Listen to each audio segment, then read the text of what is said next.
It's so badly hurting the state of New York, what he's done. But I had it done with two other judges, Judge Engoron and Judge Kaplan.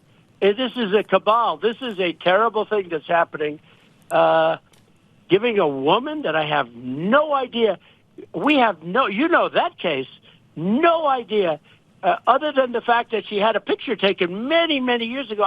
I've never met this woman. I don't know this woman. And I'm supposed to pay a ridiculous amount of money for a fictional story. And Judge Engoron, I built a great company. The company turned out to be much better than anybody ever thought. And he fined me almost $500 million. I've got a theory, and that is that Donald Trump simply has too much money, and he is desperately looking for ways to spend that money. But because it's apparently harder than any of us might think to spend tens of millions of dollars, he's found that the quickest way to offload some of the wealth that is clearly burning a hole in his pocket is to defame E. Jean Carroll relentlessly. Either that or the man has the self-control of a 6-year-old sitting in front of a bowl of chocolate ice cream. Take all the time you need with that one. Here, Trump has decided to take the curious route of defaming E. Jean Carroll again. And I should remind you, he defamed her once to the tune of $5 million, and he defamed her a second time to the tune of $83.3 million. I understand that Donald Trump may not be a smart man, but you don't have to have a degree in quantum mechanics to understand that the judgments are going up, and that they're going up fast. And so one might assume that defaming her again is probably not the best idea, certainly not if you're looking not to pay tens or hundreds of millions of dollars. And what's worse, it took Trump over a month to find someone foolish enough to post a $91 million bond on his behalf for the E. Jean Carroll case. And yet, despite that, he defames her again?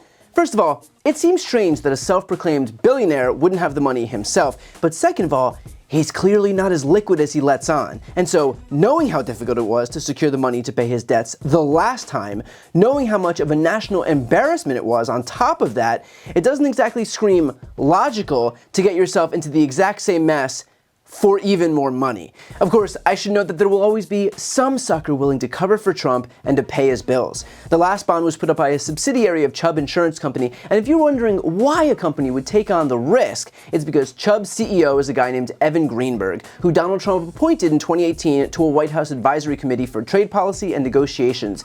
He's a Trump official, and what do all Trump lackeys and sycophants have in common? They will do anything for the cult leader. So if Trump says, I need you to back this $91 million bond, of course the guy's gonna do it, because this is what they do. They throw away their financial stability, their law licenses, and their very freedom if that's what Trump tells them to do. Giuliani is broke, Jenna Ellis, Sidney Powell, Kenneth Chesebro are indicted. The list of Trump officials who've served prison time includes Steve Bannon, Peter Navarro, Michael Cohen, Paul Manafort, George Papadopoulos, Roger Stone, Rick Gates, and most recently, Alan Weisselberg, who's headed back to Rikers.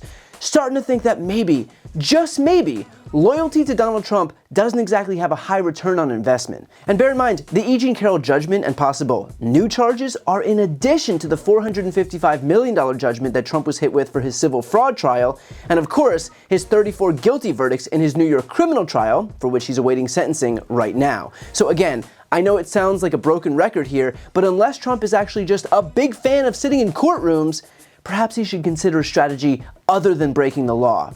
Or don't. In the words of Melania, I don't really care. Do you?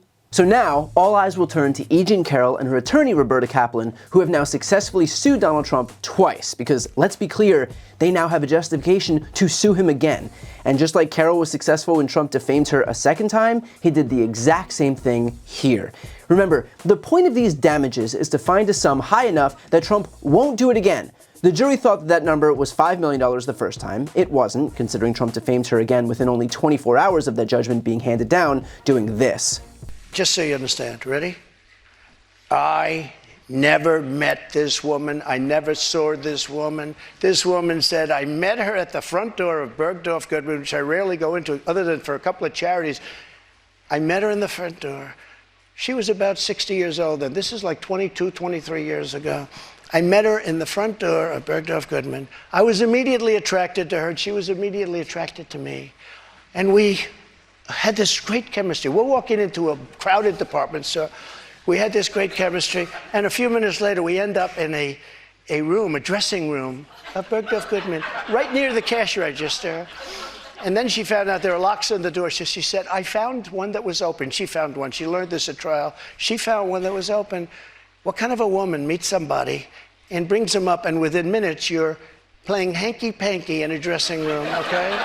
I don't know if she was married then or not. John Johnson, I feel sorry for you, John Johnson. Mr. President, and then, of course, the jury thought that $83 million would be high enough. What we're learning now is that apparently it's not. And for posterity, here's what Roberta Kaplan said prior to suing Donald Trump on air. You did force accountability, and then he did it again. The defamation, the calling you a liar, the exact same things the jury held him liable for the day before, he did again the next day on national television. Is that just the way it has to be? Do you think that potentially could be actionable if you were to file another suit? Would it work the same way? So it's definitely actionable. He's not going to get away with it another time. It's unprecedented for a person to have been held liable in defamation to keep doing the defamation.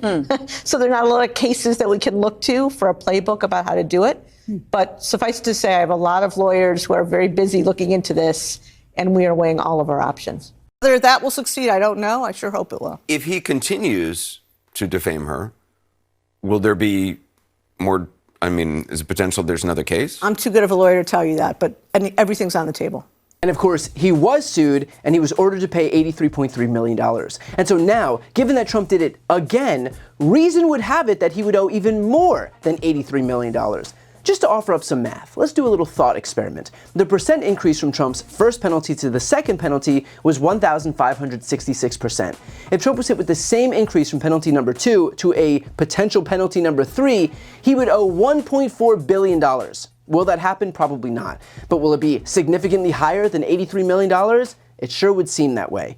So look, at this point, Carol should absolutely waste zero time in bringing forward another lawsuit. She might as well just use the guy as her personal bank account. It's not like she has to build a brand new case. The guy keeps committing the exact same violation against her. And he's doing it because he doesn't think that the law applies to him. Just like he doesn't think the law applies to him in any of the other cases that he's contending with or has already lost, from stealing classified documents to trying to prevent the certification of the 2020 election to complying with campaign finance laws. E. Jean Carroll is in a rare position to let him know, under no uncertain circumstances, that he will be held accountable for his actions. And I wouldn't be surprised if that's exactly what she moves to do. In the meantime, this is an opportunity for the rest of the Republican Party, the same party that brands itself the defenders of law and order, to actually, defend at least a single principle they claim to stand for. Because I'll tell you what, it sure does seem that Republicans don't care about any of their purported values and instead exist to serve their God King. So if that's not true, which it is, but humor me here, this is their chance to prove otherwise. Although frankly, when it comes to this Republican Party, I'm not exactly holding my breath. I've got a really exciting announcement. I've written a book. It's called Shameless. This book explores how Republicans have exploited their historical branding while attacking our democracy, how the media has proven itself a willful participant, and how Democrats can learn from this to rebalance the political scales and save our democracy. It has been a lifelong dream of mine to write my own book, and so I'd like to ask you to pre-order it by clicking the link right here on the screen. And if you buy within this pre-order period, your book is going to come with a signed nameplate. As you know, I've never had a single sponsor on my channel. I don't ask for money or anything like that, but if you're looking for a way to support me, this is hands down the best way to do it. So again, follow the link right here on the screen, and thank you from the bottom of my heart for pre-ordering Shameless. And as always, make sure to subscribe to see more of my content.